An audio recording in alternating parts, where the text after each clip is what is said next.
मेरा नाम है अंबिका और मेरे को अब पता लगा है आज जाके, आज नहीं मतलब पिछले 1 साल से पता ही लग रहा है कि लड़की होना कितना मुश्किल होता है। एक लड़का है जिसका नाम है शुभम रस्तोगी, उसने मेरा जीना इतना मुश्किल कर दिया है, मेरे घर वालों को परेशान कर रखा है, मुझे परेशान कर रखा है। हमने पुलिस कंप्लेन कर रखी है, पूरे 1 साल हो चुका है, अब तो FIR भी हो गई, कोर्ट केस भी हो चुका है। वो बंदा फिर भी चुप नहीं बैठा है।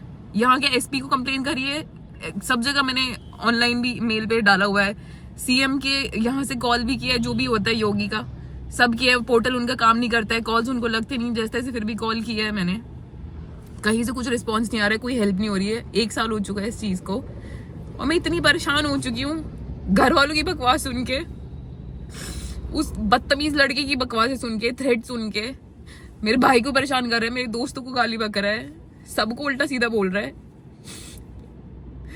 मेरी कोई गलती नहीं है, ना मैंने कभी उस गंदे इंसान को उस तरीके से सोचा भी उसके बारे में, ठीक है, और ना ही मैंने कभी उसको डेट किया है, ना ही मैंने कभी ऐसा सोचा कि भाई इसके साथ कुछ हो भी सकता है। ठीक है, उसके पास ठीक है 4 पैसा ज्यादा है, इसका मतलब ये नहीं कि वो मुझे खरीद लेगा, ठीक है। और मेरे को लगता है कि सोशल मीडिया पे डाले बिना तो आजकल कुछ होता ही नहीं है, पुलिस भी नहीं हिल रही है। उसने जो हमको अलॉट किया था, पुलिस वाला जो होता है जो इन्वेस्टिगेट करता है, उसको भी पैसे खिला दिए, वो भी आराम से बैठा है, उल्टा हमें बोलता है कि अभी कुछ हुआ थोड़ी है। वो बंदा इतने थ्रेट दे रहा है, सब कुछ कर रहा है, मुझे हर जगह स्टॉक कर रहा है, बंदूक लेके आ चुका है घर पे, घर के बाहर, घर के अंदर, गोलियों की फोटो भेज रहा है, सब पुलिस को भेजा है, सारी रिकॉर्डिंग्स और भी जो भी चीजें सब भेजी हुई है, जो भी है, ठीक है, जो कि सफिशिएंट है। और जो कि बोला जाता है यूपी में कि लड़कियों की सेफ्टी बहुत जरूरी है, या फिर योगी सरकार ने ये किया हुआ है, वो किया हुआ है, मुझे तो कहीं कोई डर भी नहीं दिख रहा है किसी के मुंह पर कि योगी सरकार का कुछ खौफ भी है कि लड़कियों के लिए कुछ, शायद सिर्फ इलेक्शंस के लिए होता है सब कुछ, कि इलेक्शंस आएंगे तो फिर ये कर देंगे, वो कर देंगे। मेरे इतना मुश्किल हो गया है जीना, मेरे करियर की बैंड बज चुकी है, मैं कुछ नहीं कर पा रही हूँ,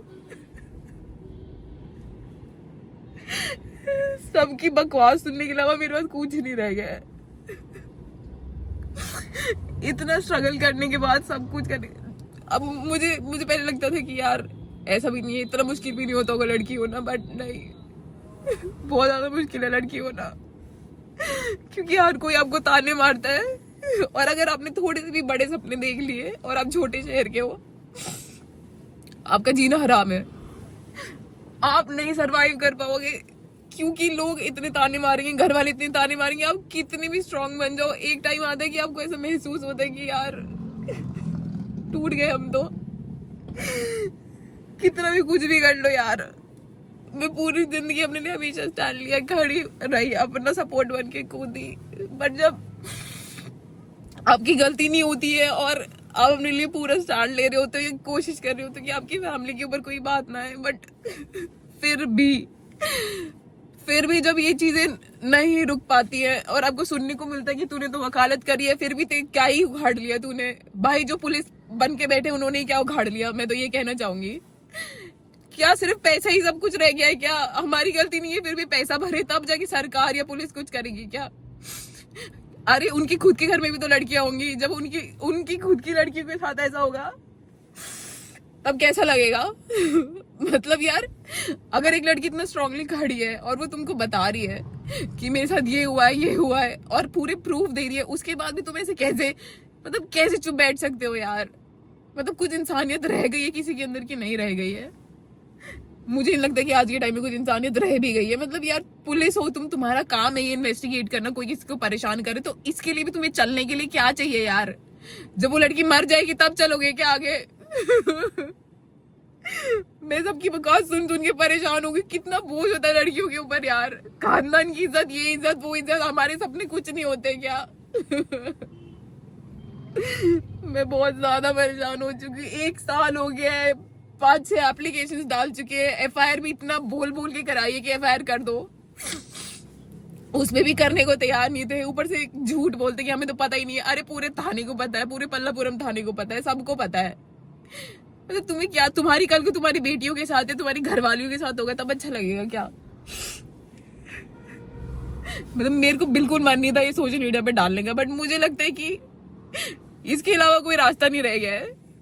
ये जरूरी है, क्योंकि और इसके बाद भी कोई गारंटी नहीं है कि सरकार हमारी साथ दे या पुलिस वाले हमारे साथ दे। इसके बाद भी ये हो सकता है कि हम कोई थ्रेट करने आए, क्योंकि उस लड़के के घर तो अभी तक नहीं गए हैं ये लोग, उल्टा हमारे घर हमको थ्रेट करने आए जा रहे थे बार बार। मेरी मम्मी की तबीयत खराब है, मेरा भाई अपने काम छोड़ के आ गया, परेशान हो चुके हैं, मेरे पापा भी परेशान है, बट एंड में तो सब कुछ मुझे ही सुनना पड़ रहा है ना। मैं भी अपनी नौकरी छोड़ के बैठी हूँ बहनचोद 1 साल से, पर एंड में सब कुछ मुझे ही सुनना पड़ रहा है ना। इतने धक्के करके नई नौकरी लगाई है, मैं कुछ नहीं कर पा रही हूँ, जा नहीं पा रही हूँ, मैं बहुत परेशान हो गई हूँ, इतना स्ट्रेस में हूं ना। मैं इतनी खुश रहने वाली लड़की थी, मैं परेशान हो गई हूँ। मतलब लड़के कितने कुत्ते हो सकते हैं यार,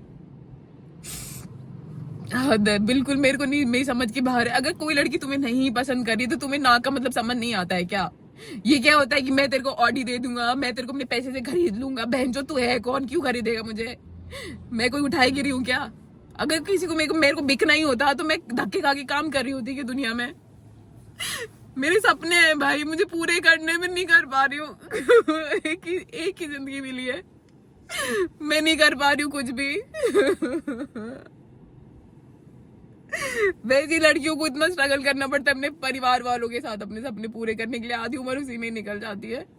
फिर आपको लगता है कि शायद चलो ठीक है इस बार शायद कुछ हो जाए, पर ऐसे गंदे लोग आके, और ऊपर से ऐसे लोगों की माएं उनका साथ देती हैं ये बोल के कि नहीं लड़की की ही गलती है, वो ही उसने ही ऐसे बोला। अरे मैंने कहाँ बोला है, दिखा तो दो एक बार। उसकी इतनी गंदी माँ फोन करके मुझे परेशान कर दिया, मेरे घर तक आई वो, वहां से भी मैंने उसको बोल दिया कि यहाँ से चली जा, ठीक है। फोन पे ही मना कर दिया कि भाई मुझे कोई इंटरेस्ट नहीं है। भाई लड़के तो कुत्ते हैं ही, उनकी माओ को भी थोड़ी तमीज होनी चाहिए कि भाई क्या सिखा रहे हो। बहुत बहुत गंदी दुनिया है, गंदा टाइम है। पर यार मैं सच में परेशान हो चुकी हूँ। कल को कुछ भी हुआ मेरे को, कुछ भी हुआ ना, तो ये सरकार और ये पुलिस वाले और वो लड़का जिम्मेदार होगा। मैं बस यही कहना चाहती हूँ, क्योंकि मैं बहुत दुखी हो गई। और इतने प्रूफ है, बोलते हैं कि भाई लड़कियों के ऊपर तुमने इतनी सेकंड से ज्यादा देख लिया, या इतने सेकंड भी तुमने उसको देख लिया घूर के, मन भर गए हैं, तो तुम उनको जेल में डाल दोगे। अरे क्या बकवास है, तुम इतना सब होने के बाद क्यों नहीं डाल पा रहे हो फिर उसको? मैं परेशान हो गई, मेरे स्ट्रेस ले लेके मेरी शक्ल की हालत खराब हो गई है। मैं कितनी मेहनत करी मैंने अपने सपनों के लिए, सब टूट गए यार। ऐसे ठलवे लोग अपने बाप के पैसों पे कूदते हैं, उनको लगता है कि यार पता नहीं क्या। भाई हम अकेले धक्के खा के दुनिया में मेहनत से कमा के और अपने सपने पूरे करने निकले होते हैं। नहीं हो पा रहा है। मैं तो बहुत परेशान हो गई हूँ, पता नहीं क्यों सरकार और क्यों ना तो सीएम पोर्टल काम करता है, ठीक है, कुछ नहीं हो रहा है यार। और अगर कुछ काम करे ना करे, जो सामने से तुम्हें दिख रहा है पुलिस वाले हैं, तुमने उनको बता दिया कि इतना थ्रेट हो रहा है, इतनी बदतमीजी हो रही है, उनको कुछ तो एक्शन लेना चाहिए। अरे तुमसे उसको जेल नहीं भेजा जा रहा, कम से कम उसको अच्छे से हड़का कर तो आओ कि भाई औकात में रहे, लड़की को परेशान मत कर। क्यों समझ नहीं आती है लोगों को ये बात? कुछ नहीं होता, कुछ नहीं होता, लड़की को ही दुखी किया जाता है हर चीज के लिए। अगर अच्छी नहीं दिख रही है तो दिक्कत। भाई ढंग से रहना ही मुश्किल हो गया है, ना मैं जिम जा पा रही हूँ, मैं कहीं नहीं जा पा रही। मैं परेशान हो गई अपनी जिंदगी से, दुखी हो गई। मेरे को चाहिए कि इस लड़के की बैंड बजाई जाए, और ये एक एग्जाम्पल सेट होना चाहिए सच में ही। और सच में, और महिला पुलिस में महिला जो डिपार्टमेंट बनाया है इन लोगों ने, भाई उस औरत ने मेरी एफआईआर तक नहीं लिखी थी ढंग से। और वो जो जज जिसके पास लिखवाने गए हम, वो बोलती है मैं तुम्हारी लव स्टोरी सुनने नहीं बैठी हूँ, जल्दी जल्दी बताओ, जल्दी जल्दी बताओ। अब 1 साल हो गया, जल्दी जल्दी क्या बताऊं मैं? और मैं अपनी लव स्टोरी नहीं बता रही हूँ, मेरी लव स्टोरी होती है और कोई मेरे एफर्ट्स लगाता तो मैं उसकी इज्जत करती, जो मुझे पसंद ही नहीं है। मेरी लव स्टोरी हुई क्या ये? इतने गंदे लोग हैं, पता नहीं पोजीशन और पावर मिल गया, बट वो कुछ नहीं कर रहे हैं। इन लोगों से उल्टा डर लगता है कि कहीं ये जो गलत है उसके लिए तो कुछ करेंगे नहीं, हमारे ऊपर ही ना चढ़ जाए। मैं तो चाहूंगी कि ये वीडियो स्प्रेड करो, और मैं चाहूंगी कि मुझे जस्टिस मिले। और शुभम रस्तोगी जो झूठ बोलता है कि भाई मैं वकील हूं, वकील भी नहीं है वो, ठीक है, फेलियर कहीं का। इसकी बैंड बजनी चाहिए।